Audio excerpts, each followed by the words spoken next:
From the moment it appeared less than a century ago, no piece of battlefield technology has left its track marks on history like the tank. It has slugged it out in every major conflict of the 20th and 21st century and shows no sign of leaving the ring. But which tanks are the greatest?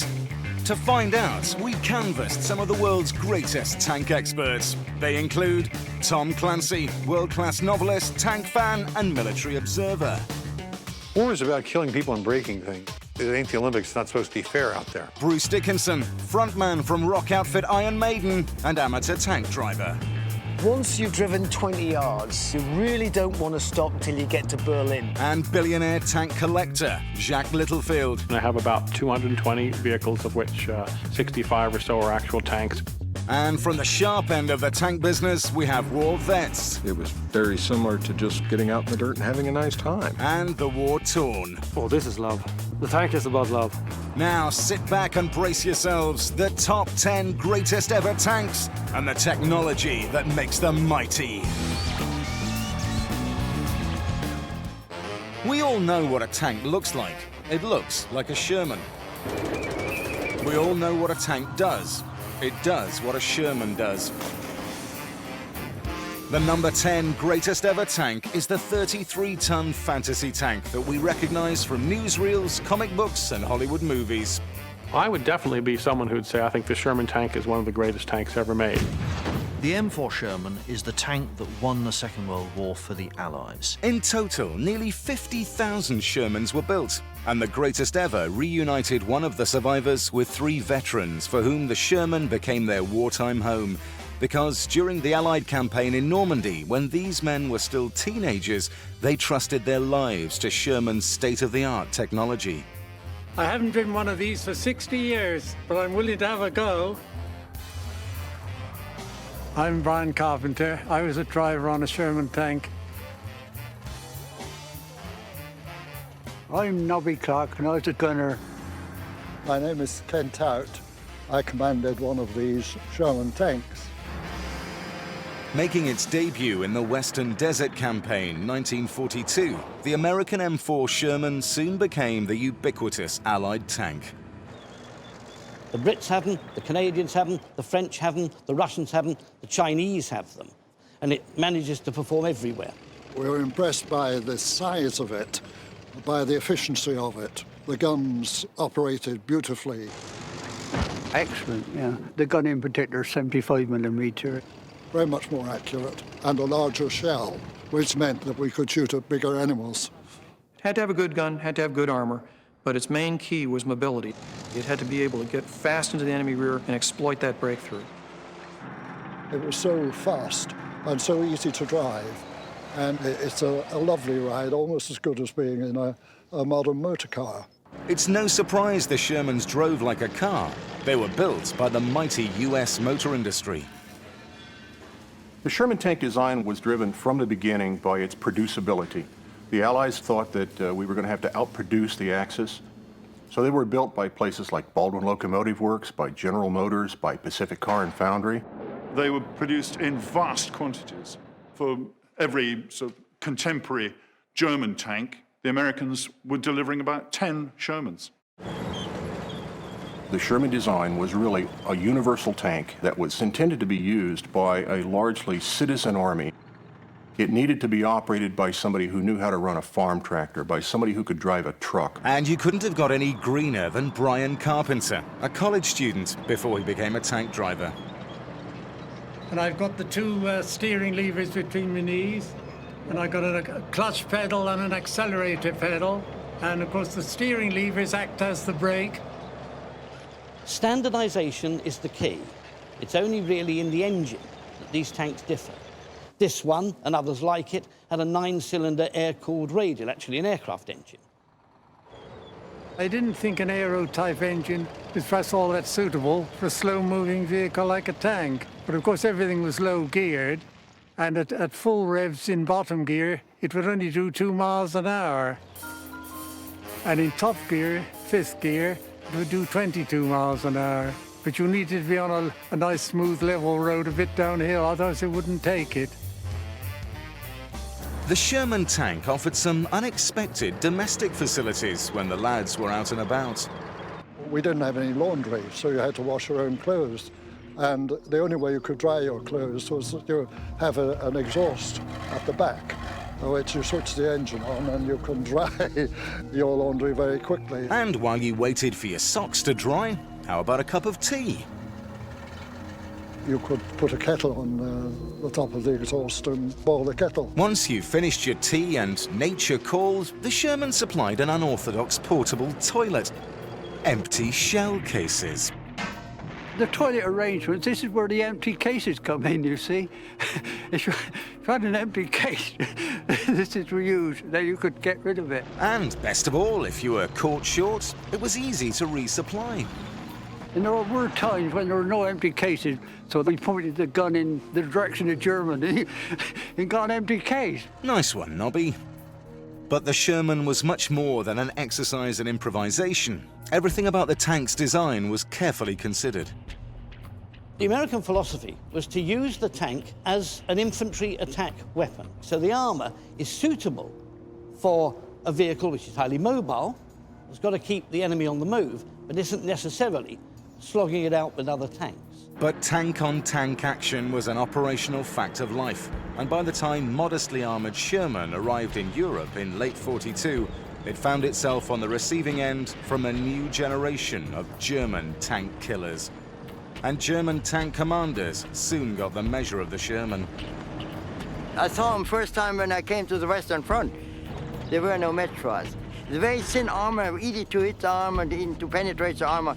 This tank, 1,000 meters, the shot went straight through from both sides. Bad news for Sherman, but that's only the half of it. And of course, you had 140 gallons of petrol when the tanks were full. And of course, you were penetrated, the petrol went up. That's where they got their name from the Germans as Tommy cookers. Yeah. Because they brewed up so easily. But despite all its flaws, in the end, it was the Sherman's original design considerations that proved decisive. If we look at the Second World War with hindsight, it's quite obvious that the tank you can mass produce is going to win the war for whichever side. When we encountered Germans, they didn't come alone. They come, many of them, and then we didn't have a chance. Oh, brilliant. I never thought I'd do it again. Just as noisy, yes. Because I'm older, it all seemed much harder, like stiffer. But the feel of it was really good. It all sort of came back. Congratulations. Well done. It's the art of compromise that makes or breaks a tank, and all the remaining 9 greatest ever have made some tough decisions. Next up is the designer tank that leapt straight from the drawing board into the jungles of Southeast Asia. The Sheridan tank was built to satisfy the wish for an air-liftable tank, a go-anywhere light tank for the weekend. Number 9. The dream of tank designers for decades has been to develop a tank that's lightweight, easy to transport, but has the firepower of a main battle tank. This vehicle was unique in that it had more firepower than any other vehicle that you can think of that would be dropped from an airplane. The transport aircraft flies over the ground at maybe about 100 miles an hour, 10, 20 feet off the ground. The drogue chute comes out, pulls the tank out, it falls to the ground. It's a frightening thing to watch. This machine you're going to drop into a distant part of the world to fight, let's call it a colonial war. And in the context of 1970s America, that can mean only one place, Vietnam. I was part of a cavalry unit. We were kind of search and destroy, go out there and don't come back. Who better to give us the lowdown on the Sheridan than 2 guys who experienced Vietnam from inside the multi-talented tank? First impression was very positive. It did a lot of neat things. It could be airdropped. It floated. All you could see through the window was water and fish. The animal M551 Sheridan, my connection, driver. Tricycle steering, 4 forward speeds, 2 reverse. The manual said 43 miles an hour, but yeah, I think it could get more closer to 45, 46. If you hit the rice paddy dikes just right, you could actually get it to float, and you could hear it slap when it hit the ground.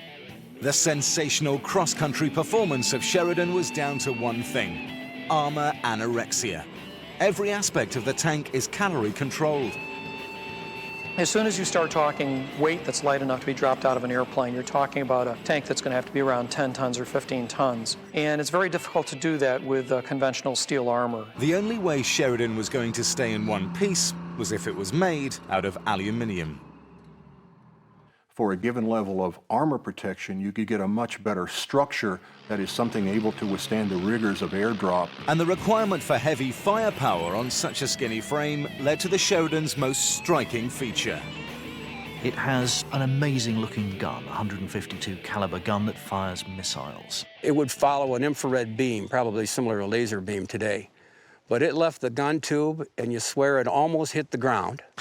And it would fishtail all over the place, but it never missed the target. The same fat barrel was used to fire conventional rounds too. Pretty exciting in ultra-lightweight Sheridan. This weighed 17 tons. When you fired it, all hell broke loose.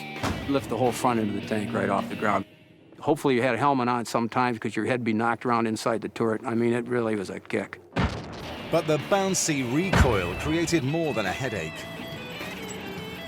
If you fired the conventional round, the recoil would knock out of alignment the electrical systems that would fire the missiles. As well as a ruptured missile system. Another potential problem was the aluminium armor didn't offer much protection against, well, anything. And the Sheridan was stuffed with ammunition.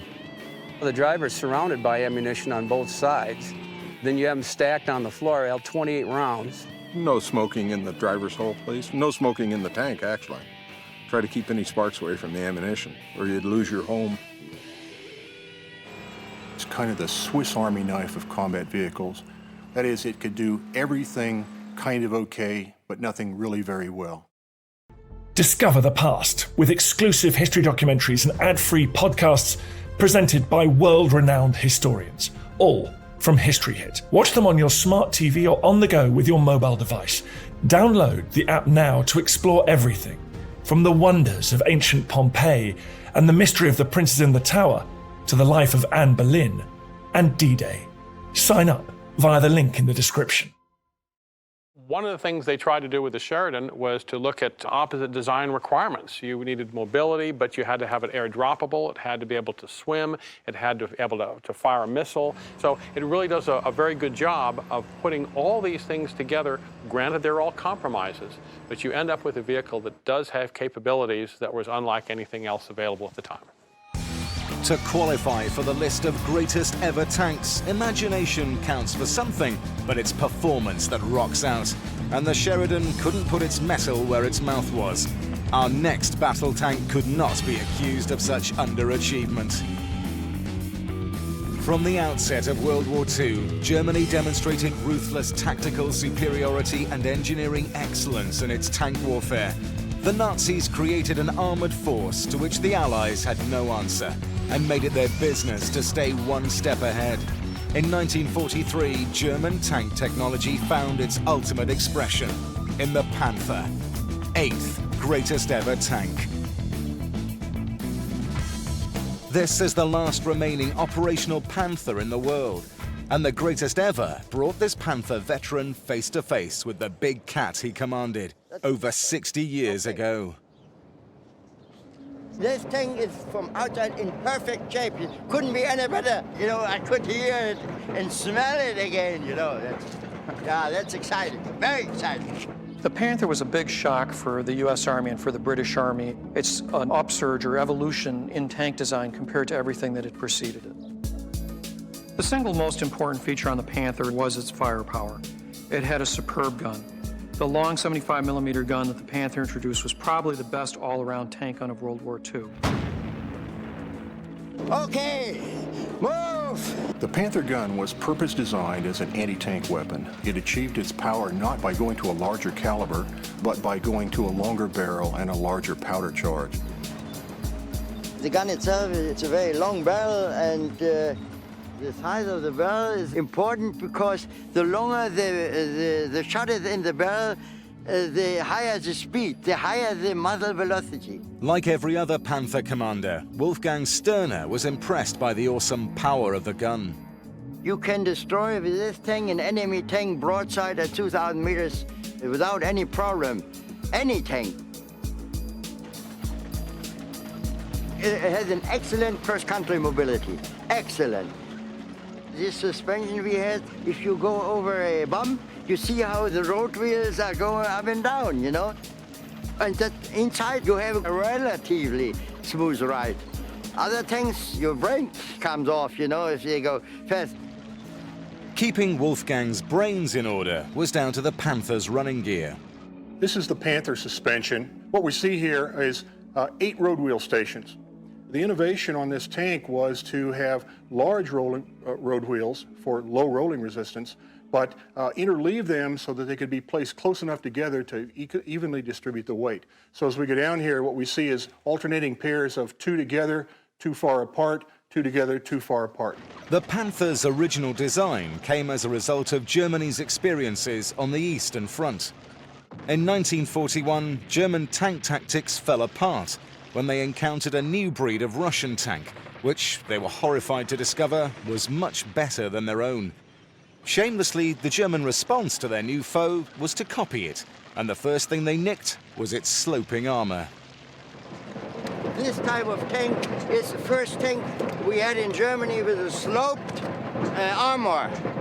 This armor has a size of about 80 millimeters, but due to the slope, it has a protection ability of 100 millimeters. Because if you get a front hit, it bounces off. Not satisfied to merely copy the Soviet tank, the Panther design aimed to improve on it. As we look at the front of the tank, you may notice this rough appearance. This is not shoddy workmanship. What this is a pretty sophisticated piece of counter-mine technology. It was a paste that was troweled on, purposely troweled rough. It was then hardened with a blowtorch, and its purpose was to provide standoff from magnetically attached mines. The improvements didn't stop with the armor. The Germans took pride in giving the tank a complete engineering makeover. Whereas a mechanism in a Russian tank might weigh 100 pounds to do a particular job, the Germans could take that 100 pounds and get it down to maybe 70 pounds. Here you have the casting for the engine block for the Panther. And as you can see here from looking at it, this is an incredibly intricate casting. It's got lots of thin sections. It's been very carefully engineered so that I would say a comparable Russian or American unit to this would be heavier and larger. It might be somewhat more rugged, but this is designed so it's right there on the edge, just very beautifully built and designed. They would do things in a manner that was better, but sometimes was very complex. So the command comes now, Panzer march, go. The complicated Panther saw its first action at the Battle of Kursk, the biggest and meanest tank battle of World War II. But from the off, things started to go wrong. Most tanks broke down before seeing any action. They were not ready for combat. They were much too early to brought to the front. It was not a very impressive situation, the first. The problem with the complex engineering was not only that it was prone to failure, it also wasted precious time and resources. These are the main bearings for the Maybach V12 engine that powered the Panther. They're a beautiful piece of engineering. They're designed to last for years. The problem was the Panther lasted weeks or months in combat, and it's one of the reasons that the Germans lost the war. They just couldn't back off from engineering excellence in every aspect of their weapons. The German national character seeks too greatly after perfection, when perfection is not only not needed, but it's counterproductive. It's said that if Germany hadn't gone overboard with the engineering and built simpler tanks in larger numbers, the war could have had a different result. Still 1-0, but to the other side. So whichever way you look at it, this tank rightly deserves its ranking at number 8. Overtaking the stationary Panther is a machine that if it didn't exist, we'd have to make it up. If Satan produced a tank, it would be the T-72, 7th greatest ever tank. The 70s was when the gulf between Soviet and Western ideologies seemed to be at its widest. And the symbol of Ruski threat was the T-72 tank. The T-72 is a tank that was built by the Soviets to fight World War III. The T-72 was designed to form the spearhead of a Soviet push into Western Europe. The ultimate attack tank. The T-72 was definitely something to be worried about. It had thick armor, good mobility, a big gun, and very low profile. It's about a foot lower than a British tank and about 18 inches lower than the contemporary American tank. So it's a difficult target to hit, especially if it's coming at you fast in great numbers, fully tracks up with infantry behind it. Ooh, well, that sounds pretty exciting. You look at the T-72, it's wide, it's squat, it's got a big gun. And when you're driving it, you actually feel aggressive. It just wants to get up and go. You feel part of the tank, and it's fun to drive. The biggest surprise that we had with the T-72 actually was its gun, which was a 125mm caliber gun. And that would have caused us big problems. The Soviet barrel was 5mm wider than Western barrels, and that meant bigger shells and more armor penetration. But the revolutionary bit was that the gun was fed shells by an automatic loading system. The big green lump is the back of the gun, which is also coupled to an autoloader. Right. The ammunition comes up through these two flaps in the floor, which is lifted up to about here. Rammer comes out of the back of the turret, pushes the warhead in. With having an autoloader, you don't need the loader, which means you can reduce the size of the tank. You can make the tank smaller, which is a harder target to hit. Removing a crew member immediately reduced the weight of the tank by about 12 tons, the weight of the armor needed to protect a crewman. This increased the tank's speed and maneuverability. But the T-72 went further, shrinking the interior so that even the remaining crew had to be specially selected. If you're taller than 5'6", about here, my wife's taller than that, you can't fit inside a T-72. It's Munchkin land, all right? The T-72 seemed to fit perfectly into the Western stereotype of the Soviet tank, a brutal, efficient killing machine. But was T-72 really all it was cracked up to be? Intelligence officers are scared for a living. The intelligence officer looks at a piece of Soviet hardware and goes, oh my God, the Russians have finally figured it out. That's the deadliest thing on the battlefield. We're screwed if we have to go against it. Then we get hold of it. We find it's a death trap like everything else the Russians ever built. For starters, there's the trusty autoloader. It has an unfortunate habit of trying to stuff the gunner into the gun. It wouldn't be unknown for the crew members to lose their arms with the autoloader picking up the sleeves and trying to ram that in the gun rather than the shell. But there's much worse. T-72 has its ammunition exposed, and it means that very often, if it's struck with the right sort of incoming round, the whole tank will blow up. It's a death machine, death for its own crew. The likelihood that the crews of the T-72 feared the tank almost as much as the Pentagon did has got to count against it in the great scheme of things. T-72 makes it to number 7. While mutually assured destruction was making everyone miserable on both sides of the Iron Curtain, the loved-up Swedes tried to find a way to reform the image of the tank as an instrument of peace. The unique S-tank comes in as the 6th greatest ever tank, the pacifist choice. When the tank world first saw the S-tank, they collectively shook their heads in disbelief. I think S-tank astounded everyone. It is so unlike the conventional tank that it was bound to have people's chins dropping for a while when they got to terms with it. The S-tank is one of the goofier ideas that's come down the pike in the past 50 years. It caused us to rethink what is a tank and what is the essence of a tank. From its turretless snout to its protective fence, twin engines, and built-in swimming skirt, the S-tank is quite simply unique. And its audacity surprised even the Swedes. Well, I was shocked when I first saw it because I haven't seen that kind of tank before. I was the first soldier in the Swedish army on the S-tank in '62. The greatest ever went to Sweden to find out what all the fuss was about. If we look at Sweden, it's a neutral country, and it's caught between the Warsaw Pact on one hand and NATO on the other. So it needs a posture of robust defence so that no one's going to invade it. I think S-tank is designed for an attack by Russia swinging north about and down through Sweden. To even the most casual observer, the S-tank has one particularly striking feature: no turret. It was intended to fight in forested terrain. Narrow forest roads don't lend themselves to a fully turreted design. There's perhaps not even room to swing the gun around. So the first thing the Swedes said was, perhaps I don't even need a turret. The absence of a turret makes the S-tank just over 7 feet tall. Very handy if your main tactic is concealment. An S-tank had this ability to literally dig itself a hole. All you'd see sticking over the top is the gun barrel, hardly anything more. It was designed to shoot and scoot. Under onslaught from large numbers of enemy tanks, you can take a few out, you can then roar off in the opposite direction, dig yourself in again. In battle conditions, the S-tank would be buttoned up, all the crew protected inside the tank. But when the greatest ever were in town, posing no obvious threat, everyone could stand up and have a good look around. Extra eyes for the driver. It's very easy to drive and even fun. If you're driving on the road, say about 50-55 kilometers per hour, you can turn around 180 degrees in less than a second, if you're good enough.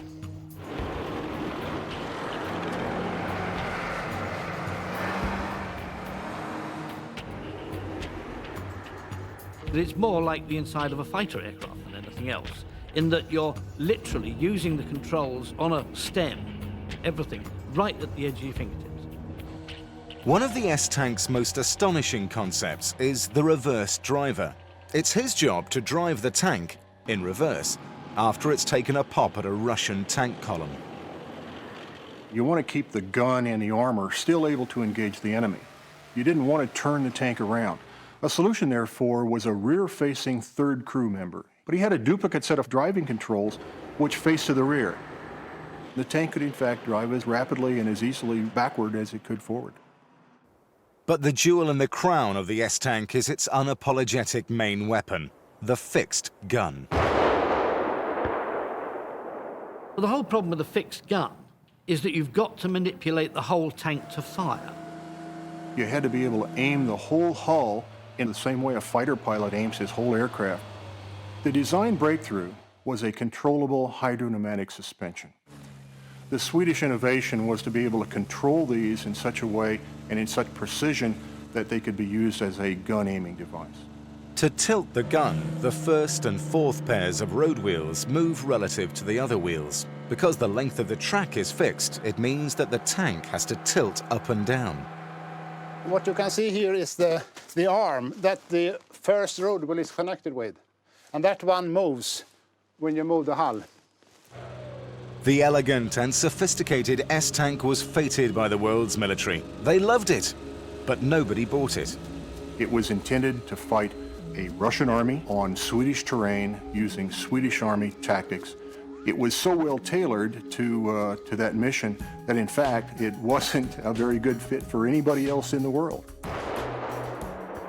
In particular, there was one insurmountable problem. The disadvantage of the tank is that you have to stand still when you're firing. Because the hydraulics are shared by the suspension and the aiming system, the gun cannot be fired while the tank is moving, making it less versatile than other tanks. The S-tank was doomed to 6th place. To get into the top 5 greatest ever tanks, you can't just sit around on your borders. You've got to be prepared to go and kick ass. You've got to expose yourself. And for that sort of thing, you can't beat the British. Our first 5 favourite tanks were expecting trouble on a grand scale. But if your intentions are more modest, which tank offers the best value for money? Centurion, 5th greatest ever. First seeing action in the closing days of World War II, the Centurion is the longest-serving main battle tank in the world. A favourite of cut-price armies in low-budget wars. From the early 50s right through to the turn of this century, you'd find Centurion in a battle somewhere. It was the best tank in the world for a good 15 years. Colonel John Gilman has spent his entire career at the heart of British tank development, and the Centurion was his first love. But when I joined my regiment way back in 1968, my first vehicle was a Mark 62 Centurion, very like this vehicle here. And we drove it for 3,500 miles, which is an awful long way. And Colonel Gilman knows better than anyone that the key to success for any tank is battlefield maintenance. The crew can keep this vehicle in the field fighting. The whole vehicle was designed from the crew point of view, around 2 spanners. One was the 45, teeny-weeny spanner, and one was for the track adjusting nut on the front. And between those two, there aren't any other spanners virtually you need. Centurion's common sense approach extended to a unique method for hitting the target. The ranging machine gun is absolutely ingenious. It's linked to the main gun, so it means that a gunner simply has to fire 3 rounds of tracer from the machine gun, and when one of them strikes, the target is picked up at once by the main gun and you get a first round hit. It's a very easy tank to get into and turn the engine on. It's just like a car, but then the nightmare begins. If you think back 60 years to motor cars, this is a crash gearbox. So you have to match the revs absolutely and double the clutch going up and down at the same time. Despite Colonel Gilman's 30 years of experience with the intricacies of the crash gearbox, the Centurion still puts up a fight. It's like learning to ride a bicycle backwards.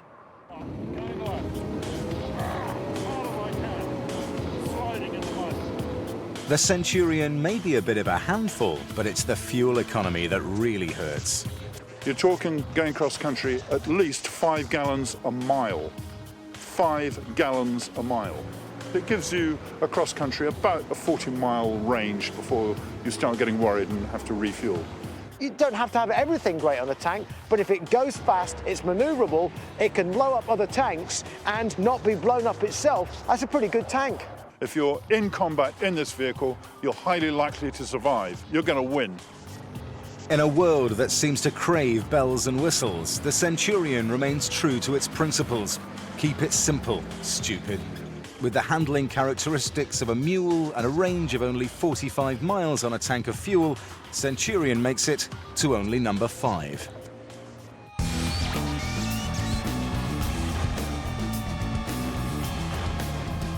In 1970, finding itself without a friend in the world and surrounded by irate neighbors, the Israeli Defense Force decided to create a tank of its own.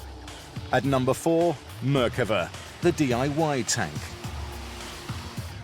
From the mountains of the Golan Heights to the urbanized Gaza Strip, Israel faces a unique set of defensive demands.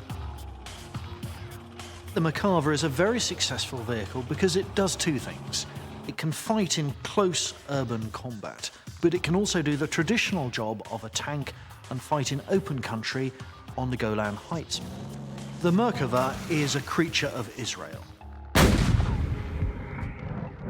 Usually when you design tank, you have to compromise between firepower, protection, and maneuverability. In our case, protection, the survivability, is the most important thing.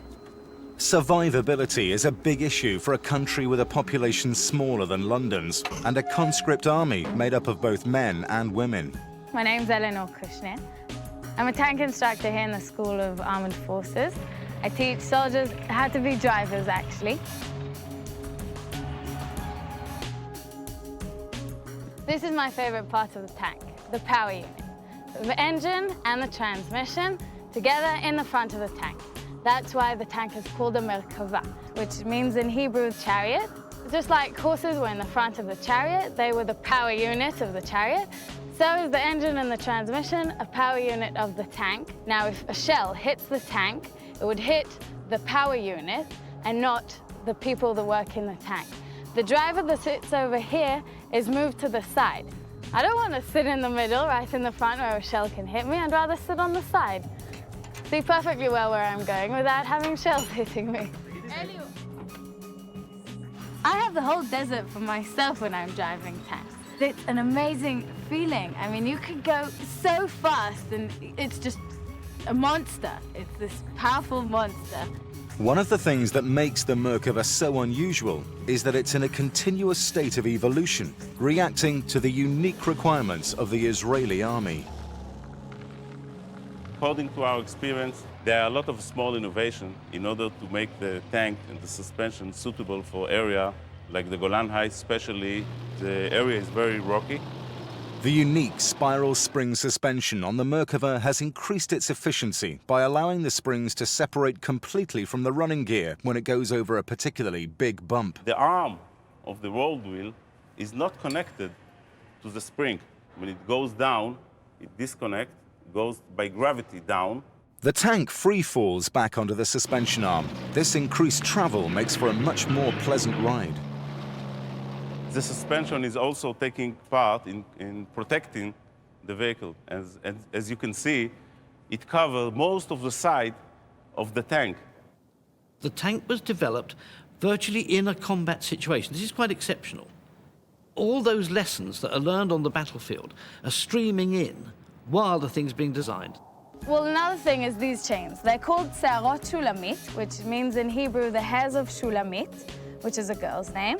The most vulnerable point in the tank is where the turret and the hull meet. So what these chains do is that if a shell hits them, they just change the whole course of the shell so that a shell won't hit in the most vulnerable point of the tank. Because a tank without a turret or a hull is not worth a lot much. And with the engine at the front, there's space in the back for some friends. Another thing that I'm really excited about is the fact that you have loads of room now in the tank. You can have parties in this thing now. You can have the whole unit go into the tank, move around, have some drinks, have something to eat. It's a lot of fun, and it helps a lot because now that you have room, you can operate much better. It can carry a section of infantry in the back. That makes it unique amongst tanks, in that you've got an armoured personnel carrier and a tank rolled into one. Now, I don't know of another tank that's that versatile. So why isn't everybody driving Mercs across the deserts and high streets of the world's trouble spots? You've got to bear in mind it's designed for use in Israel, and you don't have to worry about the need for airlift capability. It is a big, heavy vehicle. Ideal for Israel, yes, but for an expeditionary force, too big, too heavy. Some people would beg to differ. This is the best tank in the world. Nothing will stop this tank from driving. If it wants to go on, it will go on. And if it finds a target, I don't want to be there in that target instead of you. I won't argue with that. Our number 3 greatest ever tank didn't just go back to the drawing board. T-34 invented it. This is 100% the best tank in World War II. It was just one of those breakthroughs in weapons design that happens only once a generation. The T-34 is the tank that won the Great Patriotic War for the Soviet Union. It incorporates innovation, but with the lowest common denominator. So you get a rough and ready design that you can mass produce. The whole essence of the Russian military philosophy was that if you were a peasant from the fields, you should just be able to jump in it and just get on with it and drive it. As you can see, I'm only one step removed from a peasant. Oh, no! The greatest ever put the reputation of the T-34 to the test by giving rock star Bruce Dickinson a ride in his very own Iron Maiden. What I love about tanks is the fact that it's an individual combat. It's almost like a fighter pilot, except it's on the ground. And also the way in which different tanks and gunnery systems evolved to counter the advances in technology. That's what I found attractive about tanks. The star qualities of the T-34 tank begin with its characteristic shape. T-34 invented sloping armor, which in turn affected other parts of the design. Well, one of the real innovations in the T-34 was the weapon. This thing uses a 76mm gun at a time when most other tanks had much smaller guns. They thought, we have to have a weapon that's strong enough to defeat a tank that's armored as well as our own T-34. So they basically designed the gun to be as efficient as the armor. A very thick cast turret, very simple construction. It's sand molded, and you can still see the mold marks on it. And it's wartime, why make it look pretty? If it works, use it and start killing people with it. The T-34's extraordinary qualities were put under pressure when Germany tried to push eastwards in 1941. In the long and bloody confrontation on the Eastern Front, T-34 became recognized as the premier tank of its day. T-34 was the best tank at that time. He was the ideal compromise of armor protection, firepower, and cross-country maneuverability. That was the best tank, period. All other tanks were far behind that. Powering this vehicle is a V12 diesel, old diesel airship engine from the First World War. 6 cylinders on the left, 6 on the right, and a fuel injection pump in between. Very simple, very lightweight, and very easy to maintain. These were manufactured basically from the 1920s right up until the present day.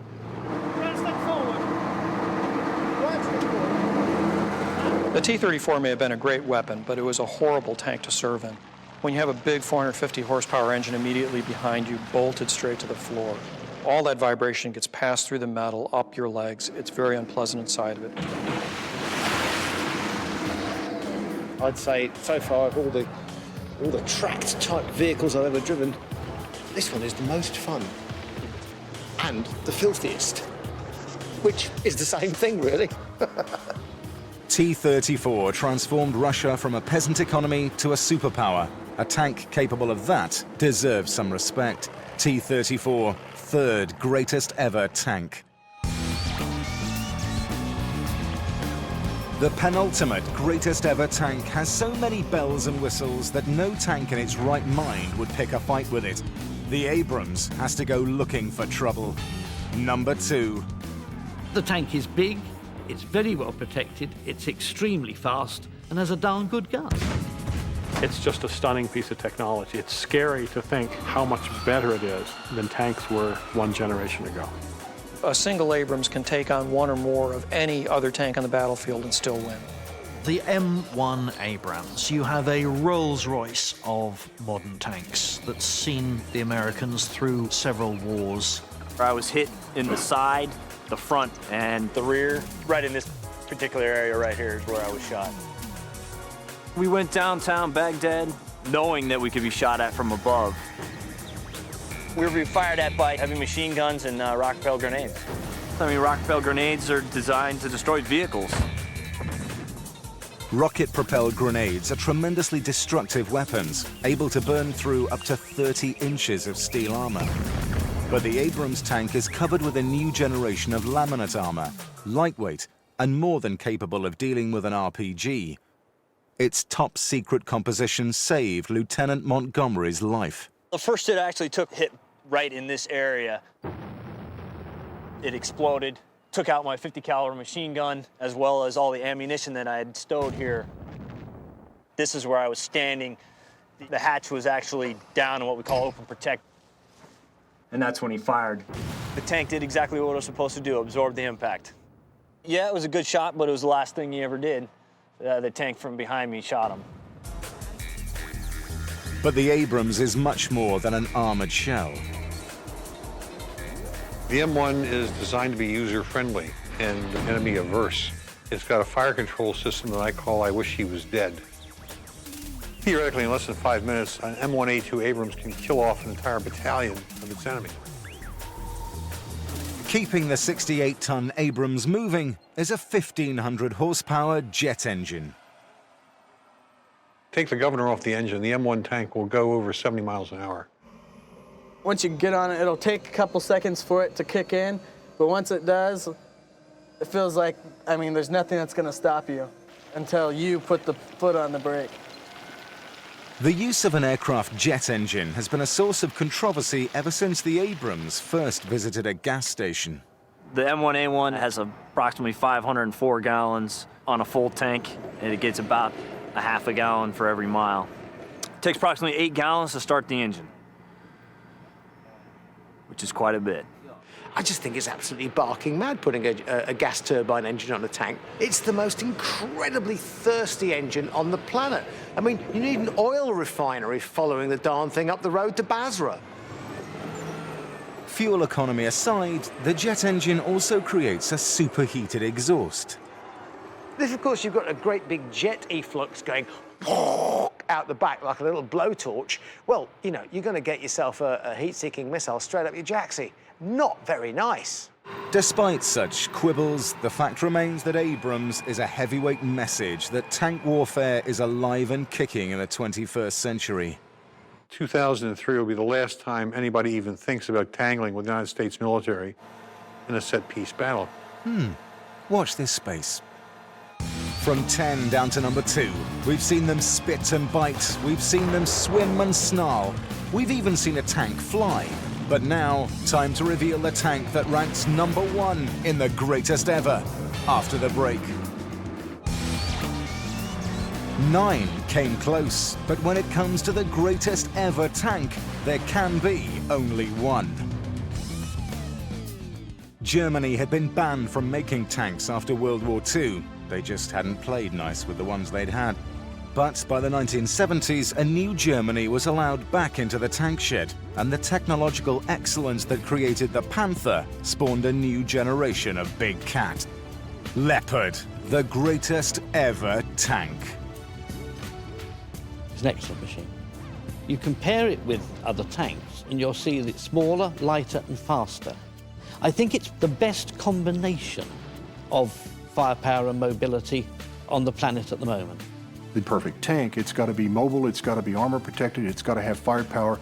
Leo 2 does all those in spades. It's an excellent tank. Maybe German engineering, but the Leopard 2 is a statement of European identity. It is a combination of the best firepower, the best protection, and the best mobility in the world today. Leopard 2 must be a contender for one of the greatest tanks ever. Not just a contender, Leopard is the greatest ever tank. And here in Sweden, 280 Leopards prowl the countryside. After the demise of the S-tank, Sweden abandoned making its own tank and went shopping for a replacement. The German Leopard knocked the spots off the competition. But would you let your 18-year-old kid take it out of the garage? My name's Johnson. I'm the driver. I'm the commander. My name is Christian Jansson. My name's Chaz Kelly. I'm the gunner. My name is Josef Rosen, and I'm the loader of this tank. I'm also the chef. The greatest ever joined these Swedish Army conscripts as they began an 11-day combat exercise, getting to know the Leopard's world-class technology. 6 months ago, they left home for military service. And probably they had never been driven tank before. They've swapped the family Volvo for 62 tons of killing machine. And it's the Leopard's world-beating user-friendliness that lets these youths tear up the tundra with confidence. No steering levers or crash gearboxes here. It's almost like driving a car, but it's a bit heavier. Today, we are gonna drive like maniacs. The steering wheel looks like a car steering wheel. The seat here, very comfortable to sit in. A sports car type of seat, produced by Recaro. Very simple compartment, looks quite much as a car. A big white pedal in the middle, that's the brake. You can stop 62.5 tons in about 9 meters. We are gonna drive the tank to its bitter end. I will make them feel confidence with this tank. The attitude is to get them to be hunters, to feel the tank. The extraordinary performance of the Leopard is enhanced by its radical modular design. It's actually an enormous kit of parts, all easily replaceable. And just like your Mercedes, when something goes wrong, you don't reach for your wrench, you grab your laptop. For my maintenance, I have a laptop. I connect it to the separate modules, and I can test them individually. So what I'm gonna do now is to plug in this cable to the central logistics, and then I plug it into the maintenance computer, and I can see what's wrong with the tank. And then I change that module. So you could say that this computer is like the normal test computer on a modern car. But for instance, if you should have a problem with the power unit, you take the whole unit out, you take the unit to the workshop, you get a new unit instead, put that in, the tank is ready. And the rest... The Leopard's engine is another world-beating factor. Nothing new or fangled, just massive and reliable. This engine is quite common industrial engine and marine engine as well. The engine has about 1,500 horsepower, a V12 engine, 48 liters, and 15 times more torque than a normal car.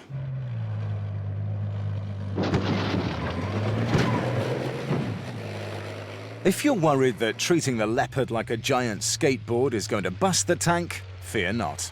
The Leopard is one of the few tanks in the world that comes with a manufacturer's guarantee.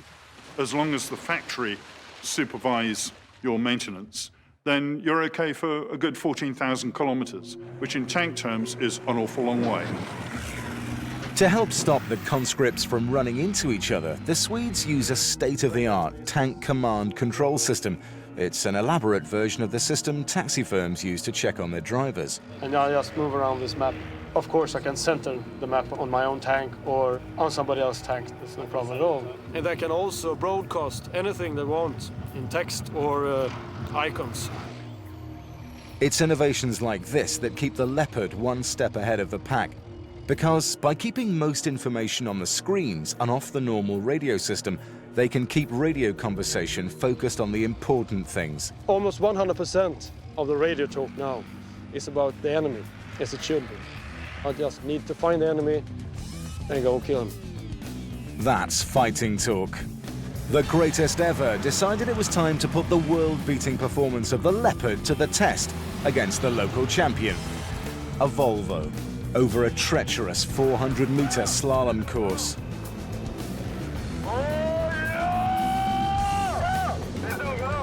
With the greatest ever tank, it's not only about winning, it's about destruction. So there you have it, the top 10 greatest ever tanks, each with its own unique character, but sharing the same grim intention. From the moment they first stumbled across no man's land, the Iron Cavalry created mechanized warfare in its own image. The tank has become the face of war.